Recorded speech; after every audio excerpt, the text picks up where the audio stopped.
How are we doing today, guys? Good. Well, I think the big focus this week, as I said earlier in the week, is continuing to be able to play hard, but play smart, play with more discipline, make good choices and decisions. Intelligence, intensity, sense of urgency, those things are really important, but you got to focus them in the right place in terms of what you need to do your job correctly, because that creates value for you, but it also creates value for the team. And I think one of the things that we're trying to get our players to understand is, there's a lot of emphasis on winning games, but true competitors really, want to play to the best of their ability, try to, dominate the competition, whoever it is.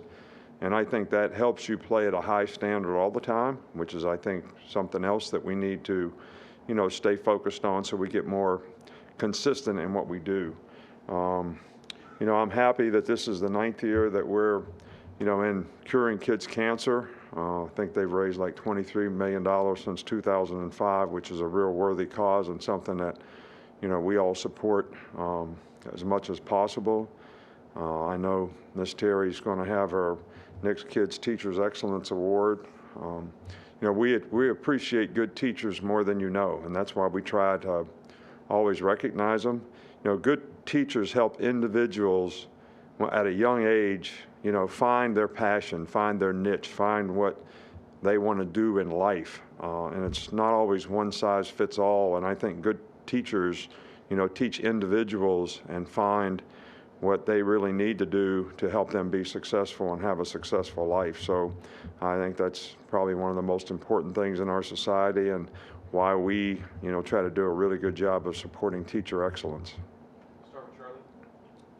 When you talk about playing smarter, are the mental errors correctable things? And have you seen maybe better execution this week in practice? Well, it's not just mental errors. Mental errors are all correctable. It's also, focusing on the fundamental way that you need to do your job, whether it's hand placement when you're blocking somebody, whether it's hand placement as a defensive lineman when you're striking a blocker. All those things help you have a chance to be successful on that particular play. Footwork covering somebody, how you run routes, how you release, how you come out of the route at the top of the route. All those things, when, you say play smart, that means you got to do it correctly, because that gives you the best chance. So that's not a mental error. All right, that's just a lack of fundamental execution and sort of buying into the fact that if I do this right, that's going to give me the best chance to be successful. And that's just something that I thought we did fairly well in the first game, but we did not do nearly as well, last week, on the road. So that's something that we need to develop consistency in. Michael? When you went back to watch the film, technique-wise, what did you see from the cornerbacks? There were a couple PIs and a couple big plays. What did you see on those moments? Look, one guy got beat deep, just like everybody. I see the same thing you see. So the guy outran him. He didn't play great technique, didn't keep the guy cut off so he could control his speed. Gave up a big play. Pass interference is tough, man. I mean, it's a tough call, because back shoulder throws make the defensive player have to look through the guy when he turns his shoulders back. And when you look through the guy and you create contact, they sometimes call pass interference. Sometimes I think the guy played it well and it's pass interference. There's other times where I think it could have been pass interference that it doesn't get called. So it's one of the most difficult judgment calls probably in football. I'm not criticizing anybody. I'm just saying it's very difficult. But I don't think the guys really played it any different than, what we want to play it. Now, we got a holding call, in the red zone. It was holding. I mean, the guy was holding the guy. I mean, that's off the line of scrimmage, not on the throw. So playing the ball is important, but you got to play the back shoulder throw too. So, when you turn into the guy, sometimes there's contact created, and, that's one of the things that I think that is really difficult to make judgment on. Over Emil Ekiyor's time here, how have you seen him grow in the way that he diagnoses defenses and kind of understands what defenses are doing? Well, when you play offensive line, you basically look at the front, you make a line call. All right, the center makes a line call. Then you have a technique that you have to play most of the time in combination with somebody else. And I think he certainly understands all those things. But I think as an entire group, as an offensive line, we need to do all those things better. We need to play better together. We need to play fundamentally better, just like every other position that I'm talking about. And if we want to have success individually or collectively, we need better consistency. Like on the 81-yard run, the whole right side of the line did everything exactly right, got great movement, everybody took the right steps, and we had a very successful play. So blocked the perimeter correctly. Just got to do more of those things on a more consistent basis. How hard is it to gauge offensive growth when the quality of opponent can vary? Utah State, Texas, and now ULM this week. Well, but that's your opinion on quality of opponent. All right, it's not mine. All right, I respect all the people that we play, and I respect winning and what you have to do to win. All right, so and every player should not be focused on who they're playing against relative to their motivation, but every player should want to be the best player they can be. So why would it matter whether we're playing Texas or playing somebody else? That's how you get good. That's how you develop the right habits. That's how you're consistent. I've told you guys more than once, when I was in the NFL, I watched players, I didn't know who they were playing against. I was just evaluating them.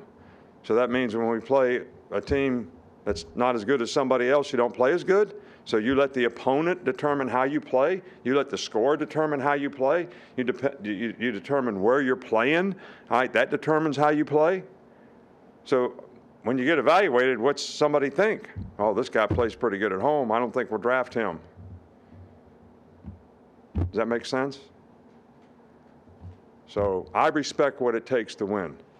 All right, didn't I say this on Monday? What does what you're favored in a game mean when you're favored by 20 points and you lose, like two teams did this week?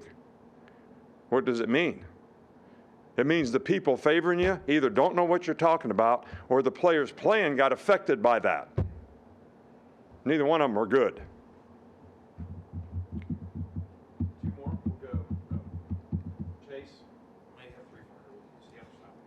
What are your thoughts on the way Jaylen Moody's played these first couple of weeks?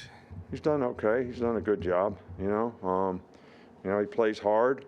We had a few missed tackles as a defense, last week, which we want to get cleaned up. People got to run their feet on contact when you're tackling a good back that's got power and can run through first hit. And we all need to do a better job of that. But he's been responsible, done his job. He's done a good job of preparing, and he's played well. Terry Bowden said this week that, you two have not really crossed paths very often, but, this is kind of a different game for you where you're going to face Terry and you've also faced Bobby before in the past. Is this kind of a moment in college football where you kind of take a step back and go, wow, like it's a unique situation for you to be in? Well, I think the unique situation for me is I have such respect for the Bowden family. Terry was a GA at West Virginia when I was a coach there, and whatever year that was, 1978 or 9 or whenever, a long time ago, probably before you were born. And Tommy was too. And, Coach Bowden was always really great to my family, was a really good friend of my dad's. So I have a tremendous respect for their family, and I don't think anybody has represented our profession and coached with more class than Coach Bowden did. And I have the same kind of respect for, both of his sons who have been in and out of our profession. And, I have a tremendous amount of respect for Terry and, what he's trying to do at ULM. Coach, going back to the teachers, a lot of people have one teacher that they feel like made a difference in their life. And I wondered if by any chance you think back on one teacher that was particularly influential to you. Oh, I remember a lot of them, man. I can tell you every teacher I had in every grade, all right, because most of the time I wasn't doing what I was supposed to do, so I was always getting corrected, and all those corrections did make a difference. But,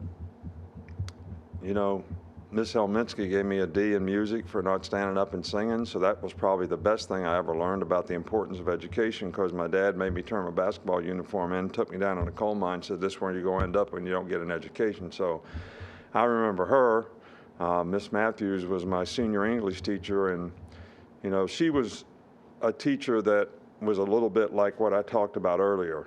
You know, she didn't teach everyone the same, and which I think is important, because everybody has different interest and a passion, and you know, we should bring that out in those people, regardless what it is, so that they have a better chance to be successful in life. And you know, those relationships have been very beneficial. But I can name almost all my teachers. Miss Jones, first grade, Miss Carpenter, second grade, Miss Hernan, third grade. I can go through all of them. Miss Troxel in English class, where you know I couldn't get what you call verbs and all that. I couldn't get that right. I can still see her jumping me. So I remember Mr. Ezel giving me a whipping for doing something, and when I got a whipping when I got home. All right, so I got 2 whippings. I got the paddle in school, and then my dad got me at home. So all those things, I think, contributed to helping me better make better choices and decisions, you know, in my life. You know, I really like math. Ms. Turkovich was the best math teacher I ever had. So I can just go on and on and on with the teachers, and they all had a significant impact on my life, and I certainly appreciate them, you know, more than they know. Thanks, Coach. All right, thank you.